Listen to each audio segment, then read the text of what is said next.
그래서 오늘은 그토록 신비롭다. 오부 신비.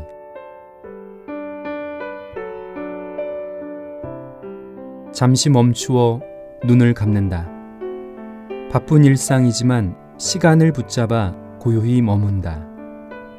연녹색 나뭇잎이 붉게 물드는 지점, 지평선과 하늘을 넘나들고 내면의 세상과 감각의 세상 사이를 비상하는 새처럼 신비는 내게 찾아온다.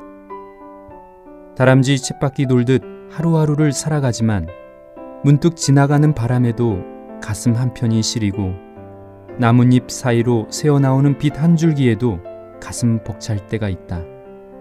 신비가 찾아왔기 때문이다. 신비는 내 가까이에 있다.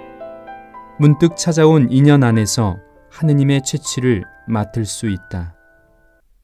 아프고 상처 입은 이에게서 하느님의 얼굴을 볼 수 있다.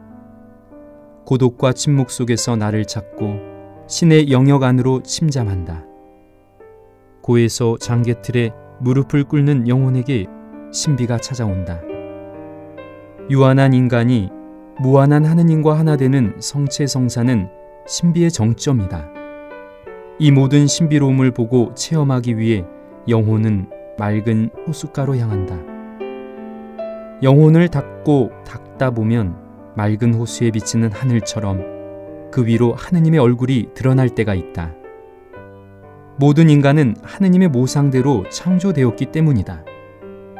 영혼은 선을 회복하고 실현할 때 본래의 얼을 드러낸다. 그러니 나와 너는 그 자체로 신비스런 존재다.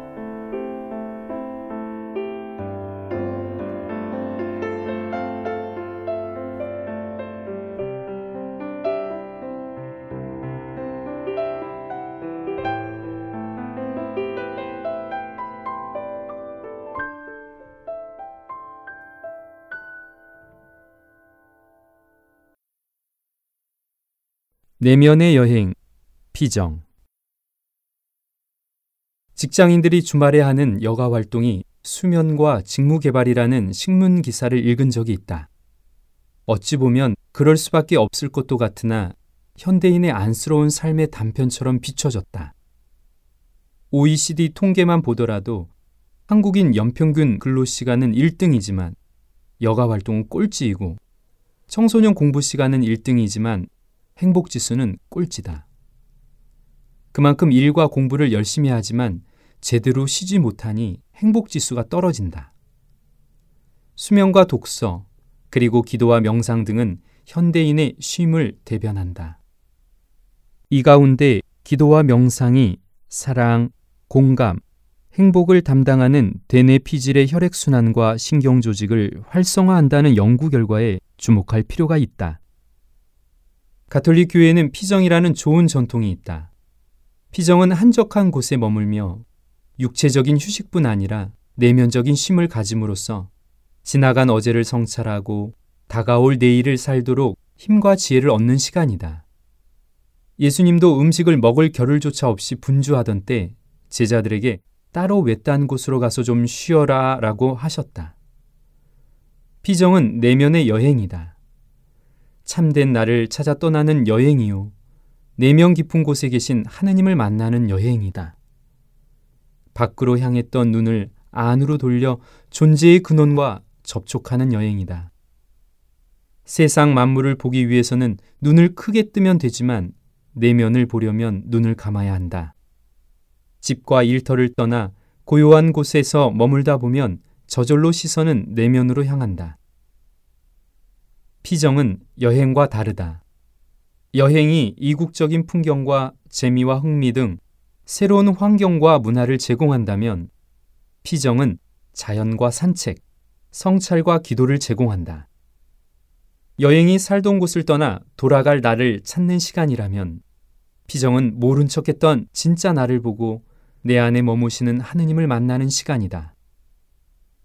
피정의 집에서는 밥도 반찬도 맛있다. 대부분 수녀님들이 재배한 푸성귀와 직접 담근 장아찌나 김치를 내오기 때문에 건강에도 좋다. 마음이 편안하니 무엇을 먹어도 맛있다. 물과 공기가 청정해서 잠도 잘 오고 푹 잘 수 있다. 피정의 집은 대부분 수도원에서 운영하기 때문에 방이 소박하고 깨끗하다.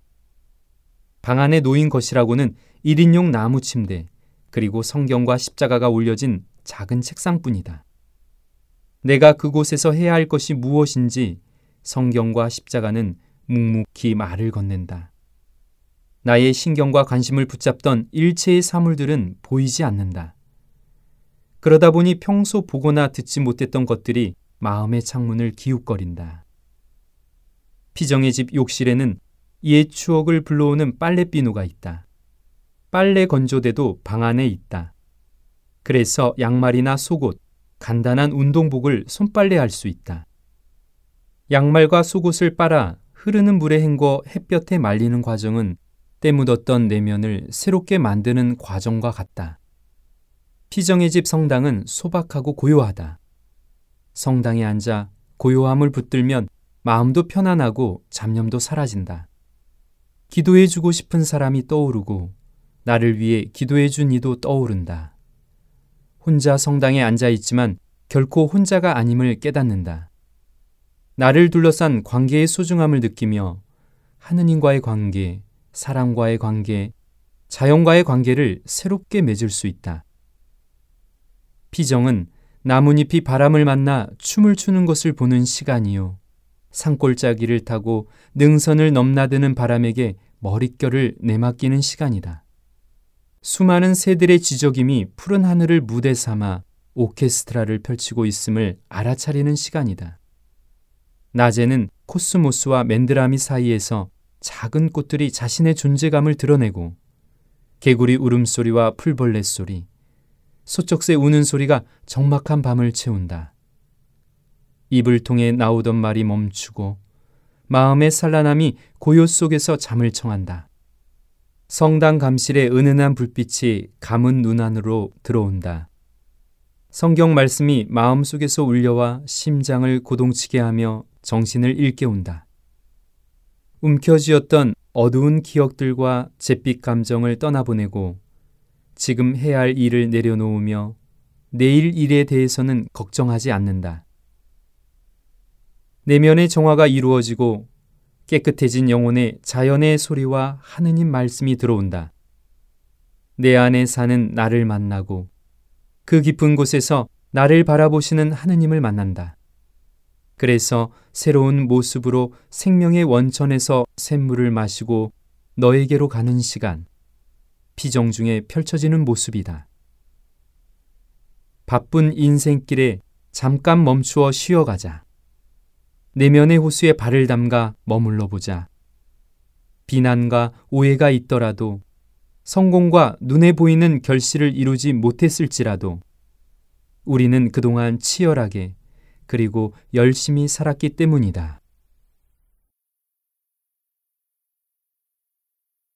영성체 특송. 초라한 흙집, 골방문을 열자 오래 묵힌 차가운 공기가 밀려 나왔다. 그리고 어둠침침한 방 안에 가재 도구들이 산만하게 나뒹굴고 있는 게 보였다. 누가 보아도 도움이 필요한 곳, 외롭고 아픈 할머니가 사시는 집이다. 그날은 부제품을 받고 처음으로 병자를 방문하여 성체를 모셔드린 날이었다. 침상에 누워 계신 할머니에게 성체를 영하게 해드린 후 가톨릭 성가 151번 주여 임하소서를 나지막하게 불렀다. 주여 임하소서 내 마음에 암흑에 헤매는 한 마리 양을 태양과 같으신 사랑의 빛으로 오소서 오 주여 찾아오소서. 매일 침상에 누워 계신 할머니가 안쓰러워 보였고 뭐라도 해드리고 싶었는데 내 마음이 전달된 것일까? 성체를 모시고 할머니는 소리 없이 눈물을 흘리셨다. 노래를 부르고 있던 나만 아니라 봉사자들 또한 할머니의 눈물에 숙연해졌다. 그 집을 나서면서 생각했다. 그 눈물의 의미는 무엇이었을까? 그리고 자신에게 되물었다. 수많은 미사와 피정에서 영성체를 하면서 나는 눈물을 흘린 적이 있었던가? 대답은 아니오였다. 그날 이후 병자들에게 성체를 영해드린 후에는 매번 성가 주여 임하소서를 불렀다. 심지어 유학 시절 현지 성당에서 환자들을 방문하면서 허밍으로도 불러드렸다. 본당 신부로 사목할 때는 물론이요, 신학교에 와서는 요양원에 계신 할머니들에게 불러드렸다. 무반주 속에서 울려 퍼지는 음률도 좋지만 가사가 의미하는 것처럼 외롭고 아픈 이들에게 예수님이 정말 찾아오시길 바랐다. 얼마 전 개인 피정을 하러 남쪽 수도원에 다녀왔다. 그 피정 내내 온유하고 겸손한 사람이 되게 해달라고 하느님에게 기도했다. 나는 상처가 많아 화도 잘 내고 쉽게 자기 연민에 빠지는 아픈 사제였기 때문이다. 가톨릭 성직자로 살아간다는 무게에 짓눌려 사제로서 합당치 못한 모습들 앞에서 자주 괴로워했다. 내 마음이 간절했을까? 피정 마지막 날 하느님은 잊을 수 없는 선물을 주셨다. 성당 앞자리에 앉아 있다가 성체와 성혈을 모신 후 자리로 돌아왔다. 바로 그때 한 봉사자가 고운 목소리로 영성체 묵상곡을 부르기 시작했다. 놀랍게도 그 노래는 151번이었다. 주여 임하소서 내 마음에 암흑에 헤매는 한 마리 양을. 두 눈에서 응구슬들이 와르르 쏟아졌다. 주변을 의식하지 않고 눈물을 쏟을 수 있음은 은총이었다. 감격이나 감동이란 말로 이를 다 표현할 수 있을까? 그것은 하느님께서 내 안에 오심 그 자체며 생명이었고 위로이며 참사랑이었다. 그날은 마음이 아프고 외로운 나를 위해 예수님이 직접 불러주신 것만 같았다. 지금껏 내가 병자들에게 불러주었던 것처럼 예수님은 나를 위해 불러주셨다. 그 성가는 이렇게 끝난다. 네, 나아가리다 주 대전에 성혈로 씻으사 받아주소서. 거룩한 몸이여 구원의 성체여 영원한 생명을 내게 주소서. 침묵이 번져가는 곳. 내가 거처하는 곳에서 남쪽으로 350km 떨어진 곳, 5시간 정도 차로 달리면 엄률 시토에 수정의 성모 트라피스트 여자 수도원이 있는 수정 마을에 도착한다. 바다가 가까운 곳이다. 한여름에 피서가 아닌 피정을 택한 이유는 고요히 머물고 싶었기 때문이다. 때론 해야 할 일들이 책상에 수북이 쌓여 있다 할지라도 잠시 내려놓는 용기가 필요하다. 고독과 침묵 안에 머무는 것만큼 새로운 영감을 불러오는 쉼은 없기 때문이다. 아무리 이색적인 곳을 즐겁게 여행하고 돌아와도 여독은 남는다. 반가운 지인들과 만나 좋은 것 보고 맛난 것 먹고 유쾌한 수다를 떨어도 가슴 언저리에 찾아온 공허감에 서글퍼지곤 한다. 분주한 일상을 살면서 무엇인가를 이루려고만 했지 무엇인가를 덜어내려고 하지는 않았다. 밖에서 누군가를 만나려 배회하지만 정작 안에서 외로운 나를 만나려 하지 않았다. 무엇인가를 주장하려 말을 늘어놓았지 꼭 해야 할 말을 하기 위해 불필요한 말을 삼키지는 못했다. 침묵 안에서 나의 존재가 어디쯤 왔는지 찾아보는 일은 무언가를 성취하거나 소유하는 것 못지않게 가치 있는 일이다. 어쩌면 훨씬 더. 마을 이름도 예쁘다. 수정마을. 나의 내면에 쌓인 먼지를 털어내고 수정을 찾길 바라며 머나먼 이곳까지 왔다. 가파른 언덕을 올라 수도원에 도착하니 사람이 아무도 없는 것처럼 고요했다. 그래, 잘 왔어 라고 혼잣말을 하면서 주변을 둘러보았다. 적색 벽돌 건물 곳곳에 세워진 봉쇄구역이라는 푯말들이 이곳의 분위기를 말해주고 있었다. 현관에서 검은 스카풀라와 흰색 수도복을 입은 수녀님이 온화한 웃음으로 반가이 맞아 식당으로 나를 이끌었다. 수녀님은 식사 시간이 훌쩍 지났는데도 나를 위해 음식을 따로 마련해 준 것이다. 수녀님의 섬세한 배려가 참 고마웠다. 피정의 집에 관해 몇 가지 안내를 듣다가 벽에 걸린 액자의 시선이 멈추었다. 침묵이 번져가는 곳, 그곳을 통과해 기도는 말이 됩니다. 내가 이곳에 온 이유를 알고 있는 것 같았다. 침묵이 번져가지 못해 그것을 통과할 무엇조차도 지니지 못했기 때문이다. 침묵, 내 마음속으로 들어온 단어다. 수녀님 또한 다른 피정자들을 위해 침묵해 줄 것을 당부했다. 이곳에는 피정 강의나 특별한 프로그램이 따로 있지 않다. 다만 수도자들의 성무일도 기도에 함께 참여한다.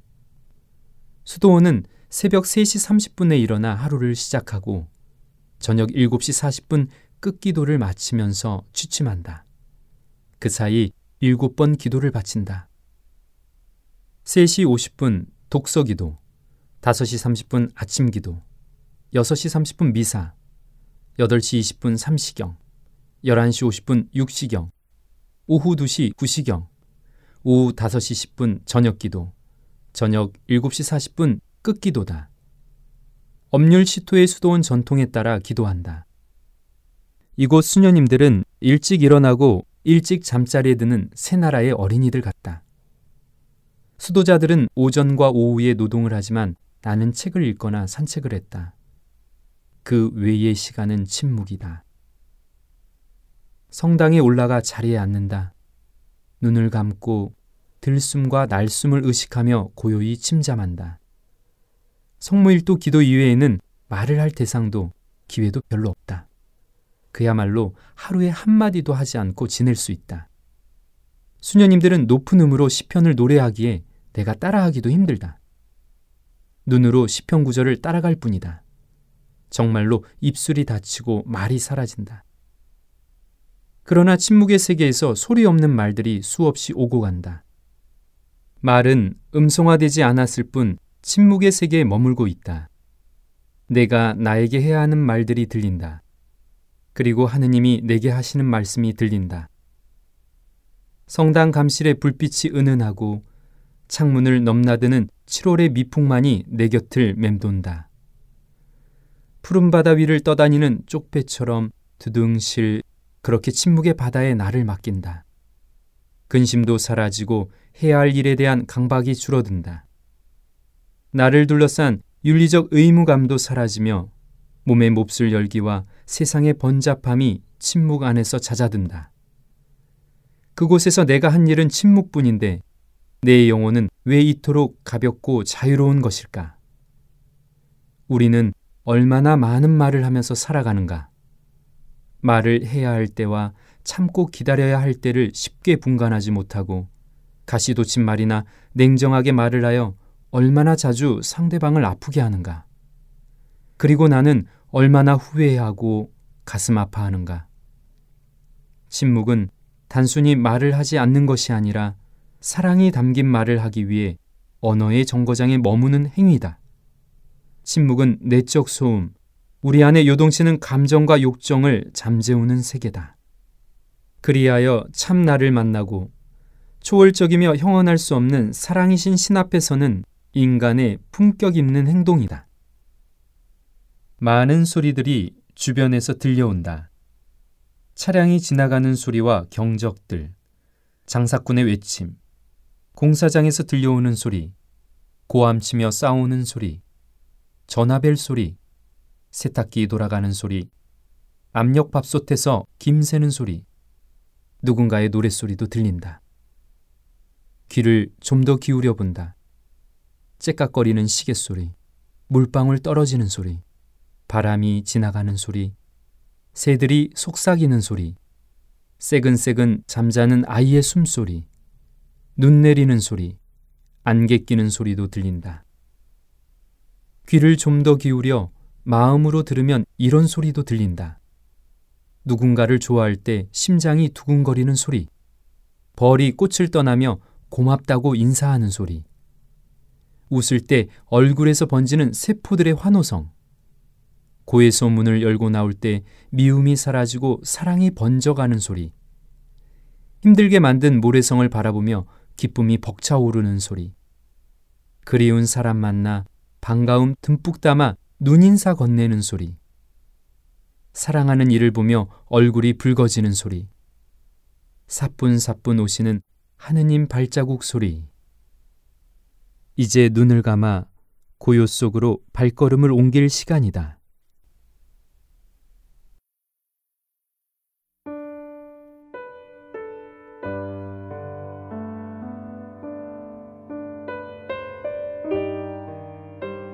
침묵.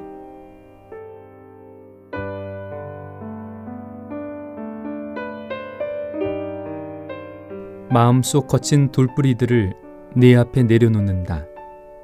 맑은 호수였던가. 가만히 들여다보니 깊고 깊어 어둡구나. 모나게 살았을까? 아니면 모질게 살았을까? 가슴 한편 숨죽여 눈물 짓던 외로움이 파도처럼 밀려오고 심장에 얼룩진 나약함이 가시처럼 온몸에 시려온다. 내 깊고 깊은 어둠에서 쉬어도 될까? 고요한 밤의 물결이 입술에 와 닿으면 언어는 조각조각 빗살되어 하늘로 돌아가고 냉철한 너의 입김이 머릿결에 불어와 이성은 길을 멈추고 발자국을 돌아본다. 말은 맑은 시냇가에 발을 담가 눈을 감고 음성은 푸른 하늘가에 손을 담가 귀를 닫는다. 캄캄한 어둠이나 어둡지 않고 아무것도 보이지 않으나 분명하다. 외부의 소음은 사라지고 내면의 소리가 들려오면 잠자던 순례자가 기지개를 켠다. 깊은 내 안에 사는 너를 누구라 무어라 불러야 할까? 캄캄한 어둠이나 어둡지 않고 아무것도 들리지 않으나 모든 것이 들린다. 외로움은 고독 안에서 몸을 녹이고 나약함은 충만한 은총 안에서 꽃을 피울 적에 너를 통해 기도가 번져간다. 나는 거기 내 안에 있었구나.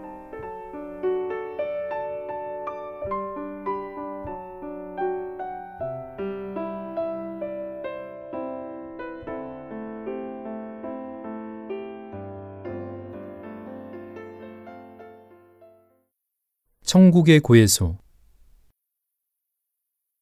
두꺼운 목도리를 층층 감고 상설 고해소가 있는 성당으로 향했다. 찬바람이 꽤나 매서웠다. 오랜만에 버스를 타고 가는 나들이지만 마음이 그리 가볍지 않다. 지난날의 과오를 뉘우치고 영혼이 새롭게 태어나는 것을 악마가 방해하는 걸까? 간혹 갓 영세한 교우나 예비자에게서 받는 질문이다. 신부님도 고해성사 하세요? 그럼요. 저도 사람인데요. 죄 많이 짓고 살아요. 그리고 가슴 뒤편에는 숨겨놓은 말이 있다. 그런데 저도 고해성사는 힘들어요. 고해성사를 보려는 이들 틈에 끼어 조용히 감실의 등불을 바라보았다. 지난날의 과오들이 스쳐가고 가슴을 찌르는 후회와 죄책감이 마음을 산란하게 했다. 그래, 오늘 다 말씀드리자. 고해소 앞 길었던 줄이 줄어들고 내 차례가 오자 가슴이 뛰기 시작했다. 수없이 해왔던 고해성사임에도 그날 왜 그랬는지 모르겠다. 문을 열고 들어가 무릎을 꿇고 알아낸 죄들을 꽤나 오랫동안 고백했다. 그런데도 마음 저 깊은 곳에는 씻어내지 못한 찌꺼기가 있었다. 마지막으로 해야 할 말이 남아 있었다. 신부님, 이런 많은 죄를 지은 저는 성당에서 사목하고 있는 신부입니다. 바닥까지 드러나 알몸이 된 순간이다. 부끄럽고 창피하고 숨고 싶어 고개를 떨군 바로 그 순간 심판과 질책이 아닌 하느님의 자비가 내려왔다. 신부님의 따뜻한 훈화 말씀이 크나큰 위로가 되어 울컥 눈물이 났다. 내 죄는 크지만 하느님의 자비는 그보다 더 크다는 것을 깨닫는다. 그런데 사제경을 듣고 자리에서 일어나려고 하자 저편에서 이런 목소리가 들려왔다. 신부님, 제게도 고해성사를 주실 수 있나요? 귀를 의심하며 어찌할 바를 몰랐다. 신자석에서 무릎을 꿇은 채 고해성사를 집전했다. 죄인으로 나락에 떨어졌던 나를 하느님께서는 사제로 다시 세워주셨다. 참 신비스러운 일이다. 얼마나 시간이 흘렀을까. 그 작은 고해소는 예수님의 온기로 가득 찬 천국이 되었다. 인생의 어느 순간 우리는 바닥까지 떨어져 스스로 어둠 속에 들어앉아 어떤 희망도 없이 자신을 질책하며 눈물을 흘리곤 한다. 내게 일어난 불의에 대항하거나 억울함을 토로하지 못해 마음에 거친 돌뿌리를 안고 산다. 열등감, 소외감, 우울감으로 자포자기하거나 자기 연민에 빠져 세상과 사람을 원망하며 살기도 한다. 그런데 정말 안타까운 것은 벌거벗은 내 모습을 받아들이려 하지 않는 것이다. 나도 실수하고 잘못할 수 있다. 그렇다고 내 자신이 가치가 없거나 무능력한 것은 아니다. 나약하고 상처 입은 나를 스스로 끌어안아야 한다. 그렇게 고에서 장개틀 밑바닥에 주저앉은 나를 예수님은 다시 일으켜 주셨다. 야고보 서간에는 다음과 같은 글귀가 있다. 서로 죄를 고백하고 서로 남을 위하여 기도하십시오. 그러면 여러분의 병이 낫게 될 것입니다. 내 잘못을 타인에게 고백한다는 것은 얼마나 힘든 일인가. 그러나 잘못을 인정하는 것만큼 인간의 진실함과 겸손함이 드러나는 때도 없다. 지금 이 사회에는 불의와 거짓이 많건만 누구도 잘못을 인정하려 들지 않는다. 그래서 가톨릭 신자들이 매일 미사 때마다 읊는 고백 기도가 더욱 아름답다. 제 탓이요, 제 탓이요, 저의 큰 탓이옵니다. 나는 너에게, 너는 나에게 서로의 잘못을 고백하고 용서하면 우리 가운데로 하느님 신비의 발자국이 새겨질 것이다. 오늘도 사제는 영성체 예식 때 그대에게 말한다. 보라, 하느님의 어린 양, 세상의 죄를 없애시는 분이시니 이 성찬에 초대받은 이는 복되도다. 그리고 이렇게 대답한다. 주님, 제 안에 주님을 모시기에 합당치 않사오나 한 말씀만 하소서. 제 영혼이 곧 나으리이다. 보이지 않는 분과의 만남. 어린 시절 우리 가족은 선교사이던 아버지의 주도로 저녁이 되면 함께 가정기도를 바쳤다. 기도서에 실린 각종 기도문을 읊는 것까지는 어떻게든 해보지만 묵주기도를 할 즈음이면 나는 졸음을 참을 수 없어 자주 고개를 꾸벅였다. 그때까지만 해도 기도는 하루의 마지막에 치러야 할 고통이자 의무일 뿐이었다. 비가 추적추적 내리는 날이었다. 날이 어두워졌는데도 아버지와 어머니가 집에 없었다. 늦은 밤이 돼서야 아버지가 어두운 표정으로 집에 들어오셨다. 엄마가 많이 아프니까 너희들이 기도를 해주면 좋겠구나. 아무래도 수술을 해야 할 것 같다. 그날 밤 아버지는 이 말을 남기고 수술비를 구하러 나가셨다. 나중에 안 사실이지만 엄마는 서울 큰 병원에 입원하여 가슴의 종양을 제거하는 수술을 기다렸다고 한다. 두려움이 밀려왔다. 그리고 누나들과 함께 저녁 기도를 바쳤다. 촛불을 밝히고 그 어느 때보다도 간절하게 기도했다. 내가 기도하기 싫어했기 때문에 엄마가 아픈 것은 아닐까 자책했다. 또한 엄마 말 안 듣고 늦게까지 놀다가 들어온 것도 후회되었다. 예수님, 엄마를 살려주세요. 그런데 그동안 기도를 성실하게 하지 못했으니 예수님이 들어주실 것 같지 않았다. 뭔가 좀 더 대단한 걸 예수님께 바쳐야 한다는 생각이 들었다. 결국 예수님과 밀당을 했다. 엄마를 살려주시면 가장 싫어하는 일을 할게요. 동네 사람들이 선교사님 아들은 나중에 신부님이 되면 참 좋겠다는 말을 자주 했는데 나는 그 말이 그렇게 듣기 싫었다. 또한 건넌 마을에 풍금을 잘 타던 여학생을 쉽게 포기할 수는 없었다. 신부는 혼자 살아야 한다는 조건이 싫었다. 그러나 절박했기에 내 편에선 대단한 희생이라도 하듯 밀당을 한 것이다. 엄마가 꼭 죽을 것만 같았기 때문이다. 열흘 정도 지났을까. 학교에서 돌아오자 신발장 앞에 엄마 신발이 놓여 있었고 빨랫줄에는 붉게 물든 붕대가 걸려 있었다. 엄마는 살아 돌아온 것이다. 그리고 난 신부가 되었다. 신학생들에게 기도에 대해 강의할 때 강조하는 단어가 있다.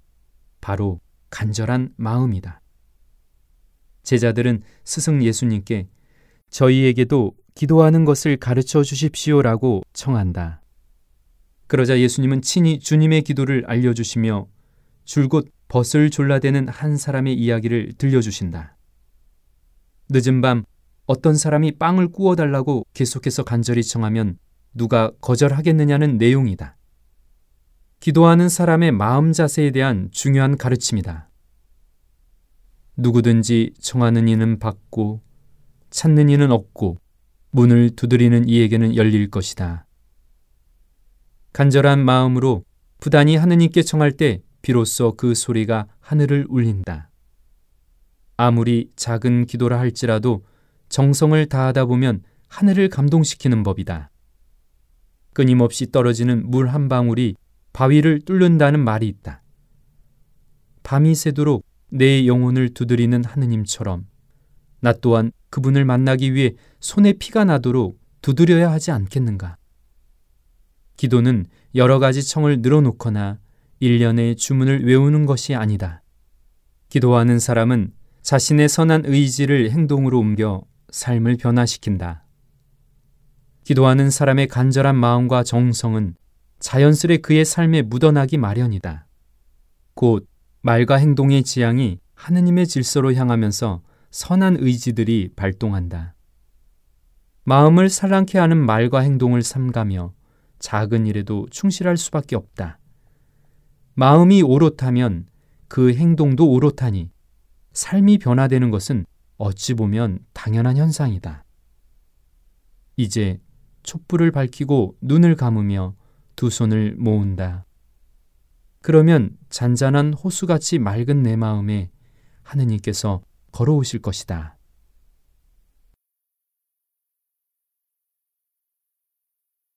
리스본의 레스토랑에서.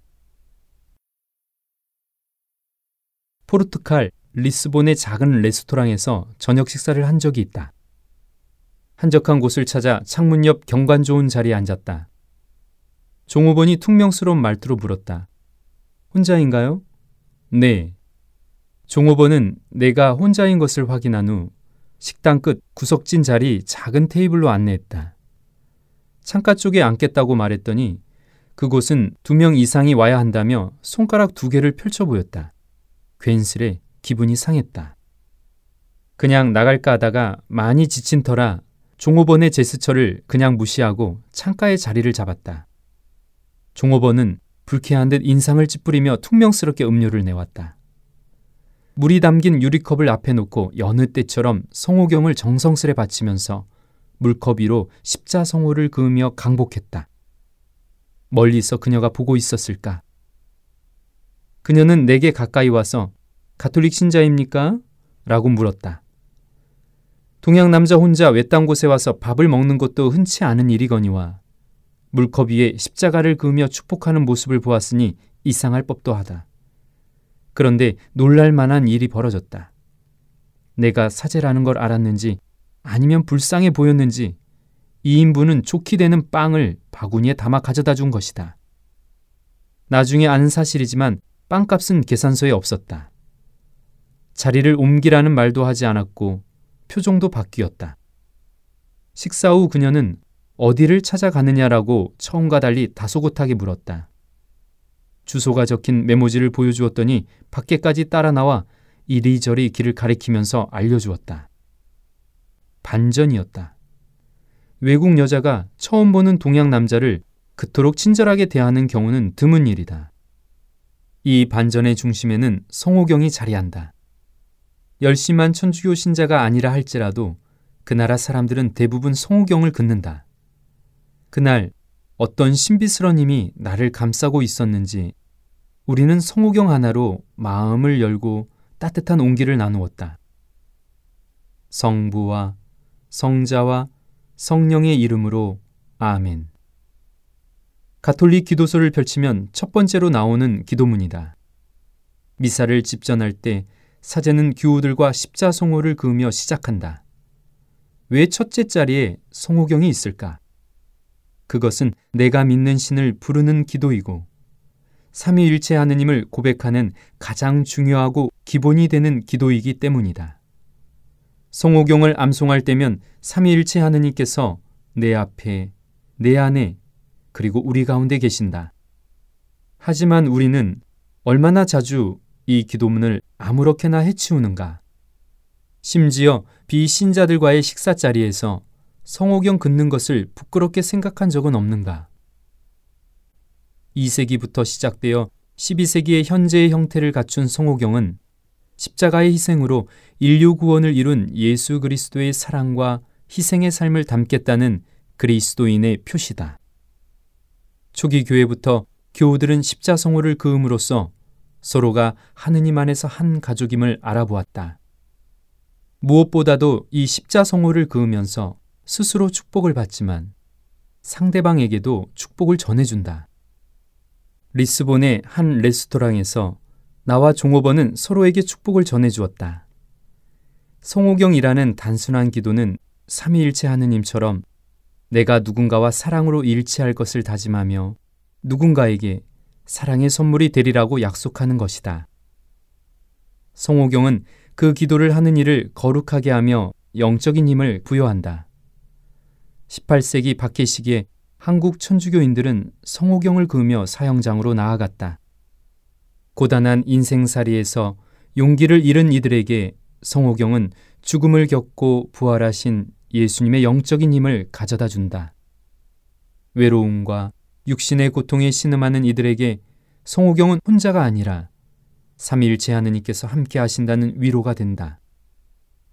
성당에서 종소리가 들려오면 아련한 향수에 젖어 오른손이 저절로 올라간다. 고요히 마음을 집중하고 정성을 다해 이렇게 기도한다. 성부와 성자와 성령의 이름으로 아멘. 오른손을 이마에 가져가며 성부와 창조주이신 하느님께서 내 정신을 일깨워 믿음을 주신다. 가슴 중앙으로 손을 가져가 성자와 십자가의 희생으로 인류를 구원하신 예수님이 내 가슴에 사랑의 불을 놓아 너도 그렇게 하라 명하신다. 성령의 하느님의 영인 성령께서 양 어깨를 열어서 거룩한 삶으로 나아가도록 도와주신다. 이름으로 아멘. 내 뜻이 아닌 삼위일체 하느님의 뜻 안에서 나의 모든 삶이 이루어지리라. 수제자가 되려면 사람을 보아도 한눈에 반하는 사람이 있고 음악을 들어도 귀에 쏙 들어오는 리듬과 선율이 있으며 그림을 보아도 온몸이 빨려 들어가는 색채가 있다. 스펀지에 물이 배듯 내 영혼에 하느님의 사랑이 스며들면 얼마나 좋을까. 그런 사람을 만났다. 그녀는 여느 여인들과 같이 현모양처로서 남편을 내조하고 자녀를 키우며 성실하게 살아왔다. 그러던 어느 날 몸에 이상이 생겨 병원을 찾았고 검진 결과 폐암 판정을 받았다. 그녀의 나이 40대였다. 고통은 불청객처럼 갑작스럽게 찾아온다.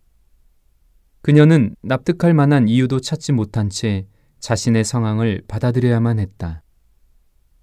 그녀를 처음 본 것은 2014년 봄 예비자 교리반 첫 수업 시간이었다. 그녀의 얼굴엔 어두운 그림자가 드리워져 있었고 손바닥은 검게 탄 듯 항암 치료를 받은 흔적이 남아 있었다. 당시 성당에서 10여 킬로미터 떨어진 곳에 암환자 요양병원이 있었고 그곳에서 만난 가톨릭 교우의 권유로 성당 문을 두드린 것이다. 그해 요양병원에서 치료 중이던 환자 7명이 교리 수업에 참여했고 이들을 돕고자 여러 명의 봉사자가 동석했으니 교리반 분위기는 그야말로 화기애애했다. 교리를 시작한 첫날이었다. 간단한 인사와 소개를 한 후 가톨릭 세례성사를 통해 주어지는 영적 선물에 대해 설명했다. 세례성사란 하느님의 자녀가 되는 성사로서 물과 성령으로 새로 태어난다는 의미를 설명하던 중이었다. 그때 그녀가 침착하게 손을 들고 다음과 같은 질문을 했다. 신부님, 세례를 받으면 정말 다시 태어나게 되나요? 그럼요. 그럼 제 몸도 암세포가 없는 새로운 몸으로 다시 태어날 수 있나요? 그녀의 질문은 진지했고 또한 절박했다. 나는 잠시 머뭇거렸다. 왜 그랬을까? 하느님의 자녀로 새로 태어난다는 영적인 의미를 육체로 확대할 수 없다는 말을 하고 싶었던 걸까? 아니면 이분이 세례성사 후 몸이 더 악화되어 교리를 가르친 사제에게 거짓말쟁이라고 할까봐 두려웠던 것일까? 모두가 내 입에 집중하고 있을 때 나는 그녀의 눈을 응시하며 한 발짝 한 발짝 다가섰다.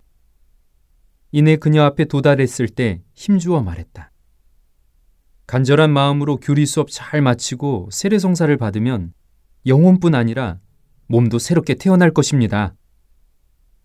그러자 그녀의 눈에서 근심이 사라지고 촉촉한 이슬이 반짝였다. 함께 수업에 참석했던 이들이 박수를 쳤다. 그 박수는 확신에 찬 강사의 말 때문만은 아니었다. 설사 그리 이루어지지 않더라도 그곳에 모인 이들의 마음속 바람을 알아준 데 대한 고마움의 표시였을 것이다. 몸을 돌려 내 자리로 돌아오면서 왜 그렇게 자신만만하게 말했는지 스스로 의아했다. 어쩌면 내 신앙에 기대어 그녀가 정말 낫기를 바라는 간절함이 있지 않았을까? 분명해진 사실은 그 어떤 밤보다도 암환자 교리반 수업에 정성을 쏟아야 한다는 것이었다. 그런 마음이 전해졌을까? 성당 공동체 또한 이 교리반에 대해 관심이 많았다. 남모르게 간식을 마련해 오는 이도 있고 차량 봉사자들을 포함하여 기도해 주는 이들이 생겨났다. 교리에 임하는 그녀의 자세는 다른 이들과 분명 달라 보였다. 극심한 통증과 지리한 투병 생활을 겪은 이에게 성경 말씀과 교리 내용이 힘이 되었을까? 암환자 교리반은 타 교리반에 비해 절박함과 간절함이 있었다. 예수님이 나병 환자에게 하신 말씀, 내가 하고자 하니 깨끗하게 되어라 라는 구절을 읽을 때면 그녀의 눈에는 이미 눈물이 고여 있었다. 또한 그녀는 3개월이 지날 무렵 묵주기도는 물론 3종 기도까지 빠르게 암송을 끝냈다. 과제로 내준 마르코 복음서 필사 역시 끝낸 지 오래되었고 신약 성경의 다른 부분을 필사하고 있었다. 그야말로 사제의 시선과 입모양을 하나라도 놓치지 않으려는 듯 예수님의 말씀을 혼신을 다해 받아들였다. 그녀는 하느님을 목말라 하고 있었다. 그것은 12해 동안 하혈을 한 여인이 예수님의 옷자락만이라도 잡고자 했던 간절함과 예리코의 소경이 나자렛 사람 예수님이 지나가는 소리를 듣고 주님, 제가 다시 볼 수 있게 해주십시오 라고 외치게 한 절박함이었다. 그들이 처한 육체적, 정신적 상황이 하느님의 구원에 대한 목마름을 가져온 것이다. 성 아우구스티노는 기도란 하느님의 목마름과 인간의 목마름의 만남이라고 정의했다. 하느님은 목말라 하건만 인간이 목말라 하지 않으니 하느님을 만나기 힘든 것은 자명한 일이다. 그런데 교리반에 나오던 암 환자들은 하느님만큼 목말랐다. 그래서 그들은 가톨릭의 보화들을 열심히 받아들여 세상의 가치가 아닌 천상의 가치로 자신의 몸과 마음을 새롭게 변화시키고 있었다. 영성생활의 성공은 누가 더 목말라 하는가 그에 달려있지 않을까. 목마른 사슴이 시냇물을 찾듯이 하느님 체험은 누가 더 간절한가에 따라 다르게 다가올 수 있다. 십자가 고통은 간절함과 절박함을 가져다 준다. 내 십자가를 내가 짊어지고 가야 한다는 의미는 십자가로 세상을 구원하신 예수님의 간절함에 우리 또한 참여해야 한다는 뜻이 아닐까. 봄에 시작한 암 환자 교리반은 가을을 지나 막바지에 다다랐다. 그동안 병이 악화되어 중도 포기한 이도 생겼고 병원을 옮겨 다른 지역으로 이사한 이도 있었다. 그리고 수업 첫 시간 당차게 질문을 건넸던 그녀는 교리 과정을 잘 마치고 세례를 받으러 가족들과 함께 성당에 왔다. 성탄이 얼마 남지 않은 날이었다. 미사 중에 세례성사 예식이 시작되었다. 그녀의 이마에 물을 붓고 축성송이로 십자표를 그으며 세례성사를 집전했다.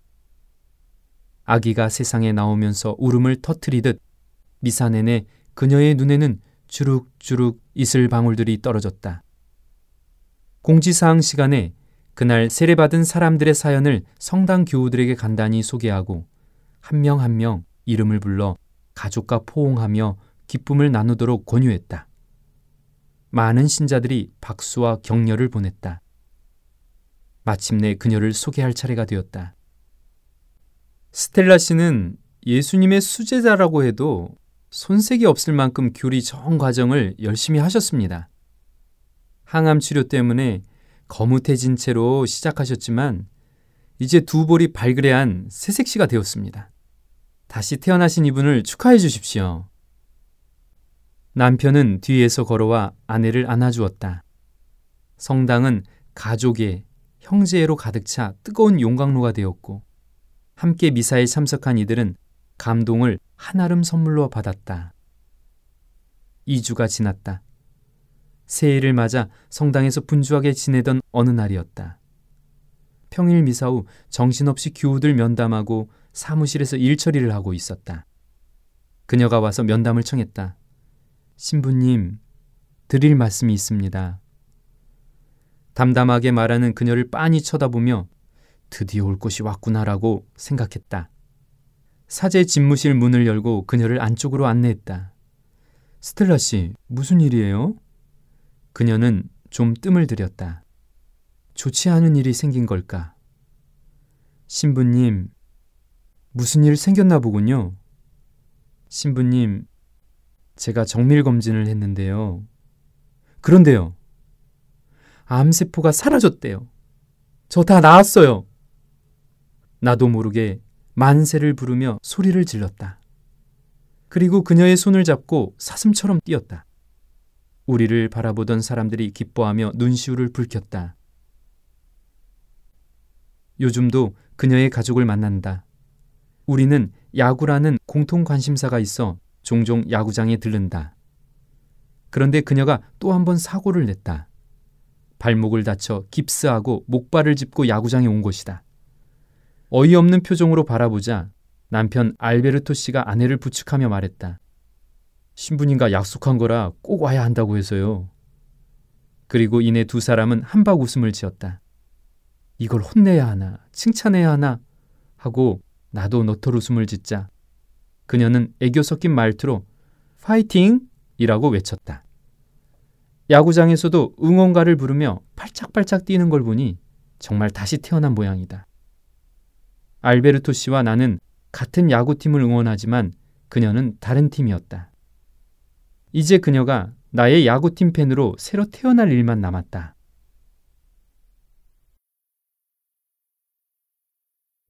천미사. 오랜만에 고향 성당을 찾았다. 2층식 한옥성당과 종탑은 100년의 역사를 고스란히 품고 있어 그야말로 고풍스럽다. 입구를 지나면 정원에 큰 뜰락이 펼쳐져 있고 나무들도 많아 마음이 편안해진다. 그날은 고향 후배의 첫 미사가 있는 날이었다. 사제품을 받고 출신 본당 교우들과 처음으로 미사하는 날은 새 사제의 영적 혼인 날이다. 새 사제가 신랑이 되어 신부인 교회와 하나 되는 날이라 은총이 쏟아진다. 비록 새사제의 첫 미사가 모든 면에서 서툴더라도 신자들은 그 풋풋한 첫 마음을 평생 간직하길 바라며 새사제 첫 미사에 참여하고 싶어한다. 첫 미사를 내가 집전하는 것도 아닌데 괜스레 긴장되었다. 사실 며칠 전부터 후배 사제의 첫 미사에 강론을 해달라는 요청을 받고 적지 않은 부담을 느끼고 있었다. 첫 미사 강론은 통상적으로 새사제가 신학교에 입학할 때 추천서를 써준 신부님이나 경험 많은 할아버지 신부님이 해야 더 빛이 나기 마련이다. 이제 겨우 40을 넘긴 내가 무슨 이야기를 할 수 있을까? 더군다나 갈팡질팡하고 수없이 실수하면서 살아온 내가 과연 무엇을 말할 수 있을까? 새사제도 아니면서 여러 감정으로 밤잠을 설쳤다. 성당에 미리 도착하여 성당 계단을 올라 종탑 아래에 섰다. 수년 전만 해도 하루 3번씩 성당 종탑에서 종이 울렸다.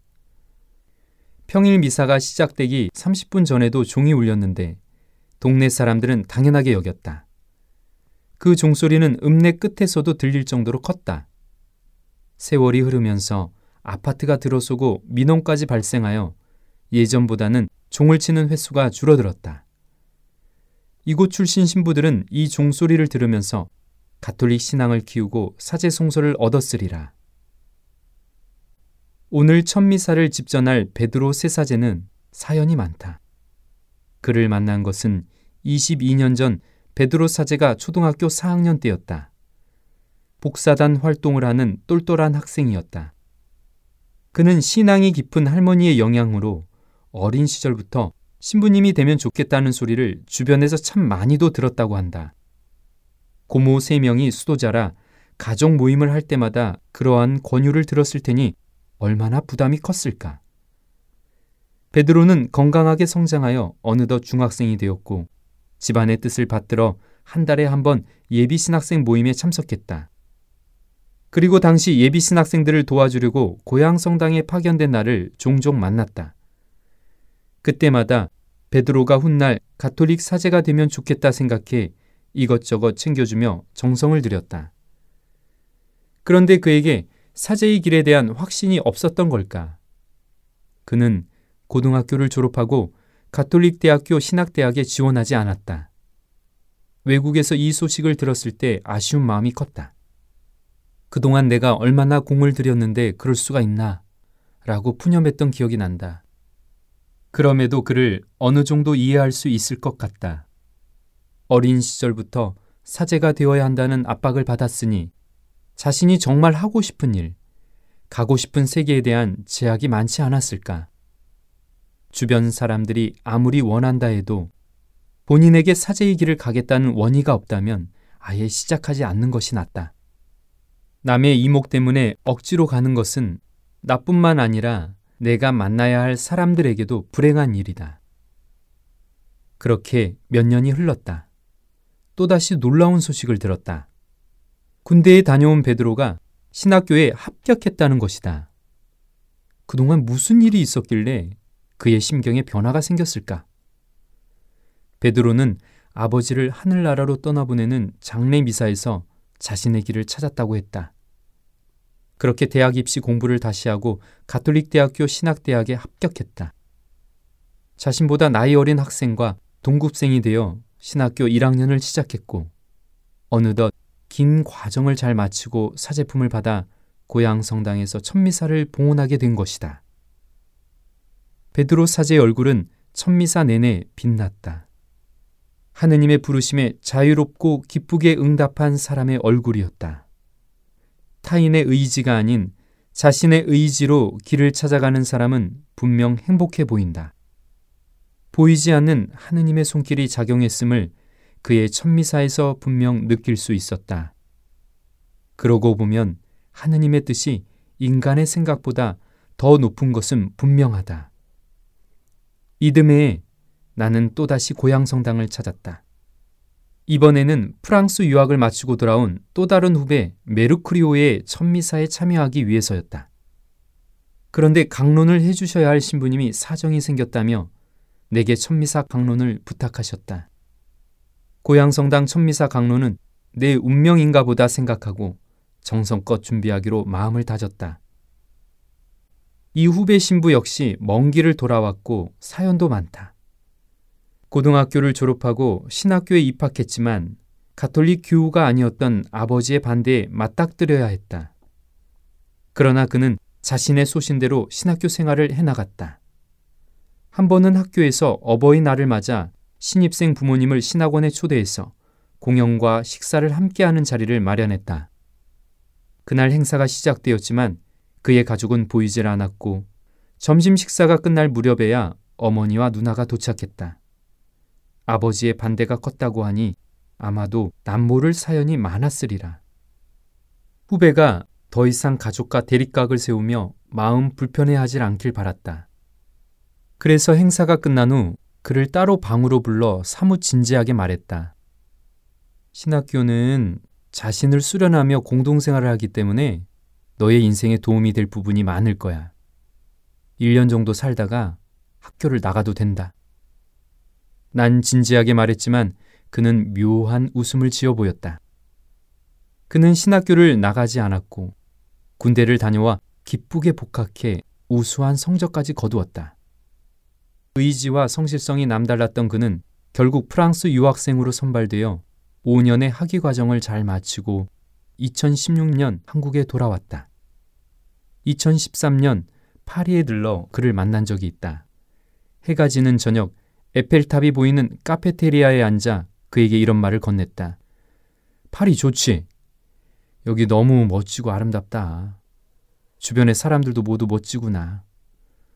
너 이제 불어를 잘하니까 예쁜 프랑스 여자 만나 부모님에게 효도하며 살아도 돼. 그는 또다시 묘한 웃음을 지었다. 솔직히 나는 진지하지 않았다. 그리고 그도 그런 내 마음을 알았다. 그는 유학생활로 인해 동기들보다 3년이 늦은 2016년 겨울 입학한 지 12년 만에 사제품을 받았다. 자식 이기는 부모 없다고 했던가? 아니면 아들을 통해서 신앙의 선물과 가치를 깨달은 것일까? 그의 아버지는 세례를 받아 가톨릭 신자가 되었고 그의 가족은 가톨릭 사제가 된 그를 축복하고 환영해 주었다. 그의 첫 미사에 참례하면서 12년 전의 일들이 떠올랐다. 그리고 이 모든 일을 이끌고 계신 눈에 보이지 않는 손길이 느껴졌다. 하느님의 뜻은 참으로 오묘하게 이루어진다. 이토록 멋진 후배들이 어떻게 사제가 되는지를, 그리고 자신의 길을 어떻게 찾아가는지 특별한 역사를 옆에서 지켜보았다. 동료 사제들을 무척이나 사랑하셨던 성 요한 바오로 2세 교황님은 사제는 그리스도의 일꾼이며 하느님의 신비를 관리하는 사람이라는 사실을 신앙 안에서 결코 잊지 말고 더욱더 깨달아야 합니다라는 말씀을 남기셨다. 후배들이 체험한 하느님의 신비를 세상 사람들에게 전하길 바라며 다시 편지를 띄운다. 어느덧 이렇게 멋진 주님의 사제가 되었구나. 하느님께서는 늘 그분이 원하시는 때에 원하시는 방법으로, 그리고 원하시는 사람을 선택하여 은총을 주시니 그분의 섭리가 참 오묘하다. 사제의 삶은 십자가의 신비를 깨닫는 삶이란다. 십자가는 지고 가는 것이 아니라 안고 가는 것이라고 어떤 외국 신부님이 내게 해주셨던 말을 너에게도 해주고 싶구나. 네가 가난하고 힘없는 이들과 함께하면 교우들이 너를 진심으로 존경하게 될 거야. 아픈 사람들을 만날 때 그들의 손을 잡아주고 눈을 바라보렴. 그들 안에 상처받고 고통받으시는 예수님이 계신다. 네가 혹시 상처를 입고 아프거든 그건 아픈 사람의 마음을 잊지 말라는 하느님의 호소인이 새겨 들으면 좋겠구나. 사제라는 라틴어 사체르도스는 거룩한 것을 지닌 사람이라는 의미가 담겨 있단다. 네가 교우들에게 주어야 할 것은 거룩한 천상의 선물들이야. 그러니 너는 성령으로 가득 차 있어야 하며 성령은 기도할 때 우리 영혼 깊은 곳에서 샘물처럼 흘러나온다는 것을 잊지 말길 바란다. 우리 삶은 순례자의 모습처럼 이곳저곳을 떠돌게 될 거야. 그곳이 너무 힘들더라도 네가 원치 않은 곳이라 할지라도 그곳에 예수님 계시다고 우리 믿자. 구상시인의 꽃자리라는 시에 이런 구절이 있단다. 반갑고 고맙고 기쁘다. 앉은 자리가 꽃자리니라. 네가 시방 가시방석처럼 여기는 너의 앉은 그 자리가 바로 꽃자리니라. 너를 필요로 하는 곳이라면 어디든지 가서 그리스도의 향기를 뿌리길 바란다. 그들이 취하도록 말이야.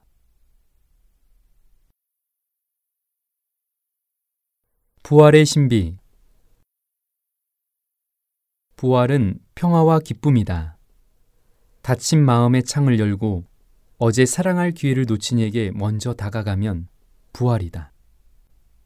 가만히 있어도 웃음이 번져 입꼬리가 올라가면 부활이다. 시냇물처럼 평화가 흘러 내 안을 채우고 넘쳐 주변 사람들에게 전해진다면 부활이다. 아침에 눈을 떴을 때 그것만으로도 감사해서 절로 성호경을 올린다면 부활이다. 밤하늘에 달을 볼 때 어머니 생각, 낮에 해를 볼 때 아버지 생각, 부활이다. 시편의 단어와 구절들이 선율이 되어 푸른 하늘을 날고 옛 성인들의 말과 성경 말씀이 종이 위로 솟아올라 영혼에 스며들면 부활이다. 주변 사람들이 예쁘고 멋져 보이며 미운 사람까지 연민이 들면 부활이다. 아픈 이들을 볼 때 안쓰러워 돕고 싶다면 부활이다. 도움의 손길을 건넬 때 마음속 깊이 기쁨이 벅차오르면 부활이다. 복잡하고 힘든 일도 하느님의 영광을 위해서 양팔을 걷어붙이면 부활이다.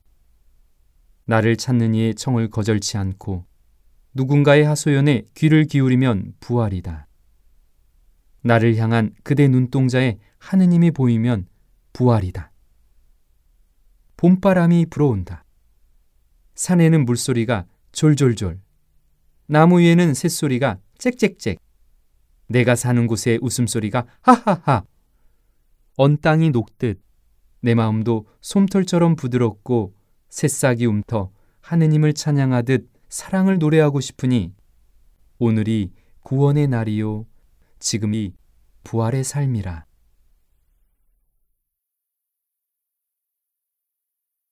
내가 맑아서. 형님들, 하고 싶은 이야기가 있습니다. 학부 학생장 후배가 손을 들고 용감하게 말했다. 2004년 당시 신학대학의 총학생장과 각 부서장들이 학교 행사 준비로 회의를 하는 중이었다. 각 부서 간의 이해관계가 얽혀 한참 이견이 오고 가고 있었다. 선배들이 하는 말이 그 후배에게 거슬렸을까? 아니면 다른 의견이 있다는 걸까? 우리는 느닷없이 손을 든 후배의 입에 집중했다. 작은 호수가 있어요. 이 호수가 큰 산과 높은 하늘, 그리고 두둥실 떠가는 구름까지 담아내는 이유를 혹시 아세요? 나는 속으로 뭔 뚱딴지 같은 소리야 라고 주절댔다. 호수가 맑아서래요. 뭐라고? 맑아서요. 몇 초간 정적이 일더니 몇 사람 푸아 하고 웃기도 하고 또 몇 사람은 그래 맞아 하며 맞장구를 치다가 이내 다 함께 박수를 쳤다. 그 후배의 말은 분명 자다가 봉창을 두드리는 소리는 아니었다. 모두가 첨예한 이견으로 대치하고 있을 때 맑은 호수처럼 산과 푸른 하늘 그리고 구름을 담듯 다른 이의 의견을 담을 줄 알아야 한다고 후배는 말하고 싶었을까? 아니면 큰 무엇인가를 담고자 한다면 마음이 맑아야 한다는 이야기를 하고 싶었던 걸까? 아무도 이야기의 의미를 명료하게 따지려 하지 않았다. 그리고 그럴 필요도 없었다. 후배는 아마도 유경한 시인의 호수라는 시의 한 대목을 인용했을 것이다. 어쨌든 그날 회의는 웃으며 끝났다. 이후 여러 날이 지났지만 그 후배의 맑은 호수 이야기는 마음에서 떠나지 않고 잔잔한 울림을 주었다. 침대에 누워 천장을 보다가 맑은 호수를 떠올리자 후배의 음성이 들렸다. 맑아서, 맑아서. 세월이 좀 더 흐르면서 그 말들은 더욱 신비롭게 되살아났다. 새벽 종소리를 듣자마자 서둘러 씻고 옷을 챙겨 입었다. 문을 열고 나가자 가로등 불빛 아래로 한방눈이 꽤나 내리고 있었다. 2010년 겨울. 그날은 성 라자로 마을 성당에서 한센병 환자들과 새벽 미사를 하는 날이었다.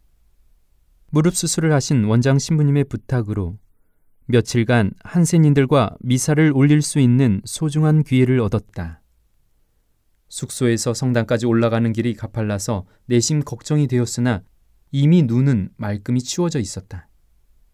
이 새벽에 어떤 천사가 새벽 미사에 오는 이들을 위해 눈을 치운 모양이다. 참 부지런도 하다. 제2방에서 제2를 갈아입고 미사를 시작했다. 외부 손님들도 있었지만 대부분은 연세가 많은 라자로 마을 식구들이다. 여느 때와 마찬가지로 말씀 전례와 성찬 전례가 끝나고 영성체 시간이 되었다. 한센인들이 손을 모으고 성체를 모시기 위해 주례사제 앞에 섰다. 나는 평소처럼 말했다. 그리스도의 몸, 아멘. 교우의 손 위에 성체를 올리려 하자 손가락이 없는 뭉툭한 손이 내 앞에 나타났다. 아예 손이 없어 입으로 성체를 모시는 분도 있었다. 찡한 감동이 밀려왔다. 그리고 내 마음 안에서 소리가 들렸다. 맑아서, 맑아서. 산처럼 크고 하늘처럼 높은 예수님은 그렇게 한센인의 뭉툭한 손에 담기셨다. 그 영혼이 맑아서, 맑아서. 성체를 분배하다 보면 수많은 사람들의 손을 본다. 초등부 어린이의 고사리 같은 손은 유난히 작다. 예수님의 몸을 그 위에 올려놓으면 손바닥이 꽉 차는 느낌이다. 두 손을 올려 그 작디 작은 손으로 예수님을 담으려는 어린이들이 그토록 예쁠 수가 없다. 어떤 사람은 얼마나 열심히 일했는지 전화번호와 가격을 계산한 흔적이 고스란히 남아있는 손바닥을 펼친다. 볼펜 자국을 피해서 예수님의 몸을 올려놓곤 했지만 이제는 그렇게 하지 않는다. 일터와 가정에서 바쁘게 사는 중에도 주일 미사에 와서 성체를 모시려는 교우의 마음이 얼마나 갸륵한가. 그래서 오히려 볼펜 자국으로 더러워진 손바닥 한가운데 예수님을 올려놓는다. 어떤 이는 사고로 팔을 잃고 의수를 착용했다. 그 위에 조심스레 성체를 올려놓았다. 그의 인생 여정에서 팔을 잃고 아파하며 상처받았던 일이 얼마나 많았겠는가. 예수님이 그의 잘려진 팔에 머무르시어 그 일을 위로해 주시길 바랐다. 또 어떤 이는 손이 구부러졌다. 이 사람도 아픈 사연이 있을 것이다. 나는 구부러진 손 안으로 예수님을 올려놓았다. 예수님이 그 이의 마음속 구부러진 아픔을 펴주고 감싸주길 바랐다. 잘려나간 손이든 구부러진 손이든 더러운 손이든 작은 손이든 그 위로 하느님이 오신다. 세상을 창조하고 우주 질서를 섭리하신 하느님께서 그 작고 여린 손에 머무르신다. 그 영혼이 맑아서다. 기도 때 눈을 감고 예수님을 바라보면 그분 눈 안에 내가 담겨 있음을 알게 된다. 누군가 나의 눈을 바라보면 내 눈 안에 그 사람이 담겨 있다. 그때 어디선가 이런 소리가 들리는 듯하다. 네가 맑아서, 맑아서.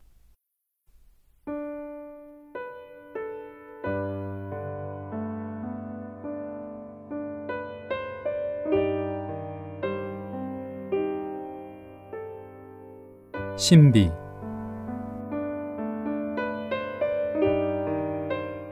눈을 감아 고요함을 붙드니 호수 위로 새들이 소리 없이 난다. 눈물이 흐르고 난 발자국에 맑은 하늘. 모아 올린 두 손에 담긴 불타는 저녁 노을. 가슴에 겹쳐진 두 팔 안으로 해바라기 얼굴. 온 몸을 휘감고 두드리는 바람의 숨결. 눈을 감고 고요함을 붙드니 마음 위로 새들이 소리 없이 난다.